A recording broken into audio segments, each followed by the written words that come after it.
சொந்தமாக அடையாளத்தை முன்னெடுத்து வந்தால் ஓட ஓட விரட்டி அடிக்கப்படுவார்கள். அப்படி ஒரு சம்பவம் தான் இன்றைக்கு நாடாளுமன்றத்தில் நடந்தது.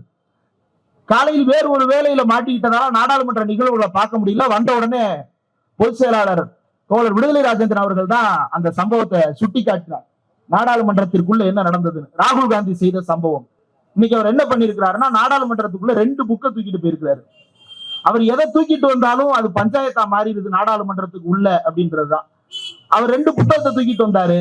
ஒண்ணு மனுநீதி, இன்னொன்னு அரசியலமைப்பு சட்டம். எடுத்து கையில் வைத்துக் கொண்டு இந்த அரசியலமைப்பு சட்டத்தில் என்ன இருக்கிறது? ஒன்றுமே இல்லை. நம்மை பாதுகாப்பது வேறு ஒரு சட்டம். அந்த சட்டம் தான் இவ்வளவு காலம் நம்மை பாதுகாப்பானவர்களாக வாழ வைத்திருக்கிறது. இந்தியாவின் அடிப்படை அதுதான் நிர்மாணம் செய்தது. அதுதான் மனுநீதி என்று சொன்னவர் சாவர்கர். அந்த சாவர்கரின் வழியில் வந்தவர்கள் இன்று அரசியலமைப்பு சட்டத்தை பாதுகாக்கிறேன் என்று நாடகம் போட்டுக் கொண்டிருக்கிறீர்கள். உங்களால் பிராணி இருந்தால் சாவர்கர் பேசியவற்றை எல்லாம் வெளிப்படையாக ஒப்புக்கொண்டு இங்கு உரையாடுவதற்கு தயாரா என்ற கேள்வியை எழுப்பி இந்த 2 புத்தகங்களுக்கும் நடப்பதுதான் இன்றைய போராட்டம் என்பதை நாடாளுமன்ற மக்களவையில் அவர் பேசியிருக்கிறார்.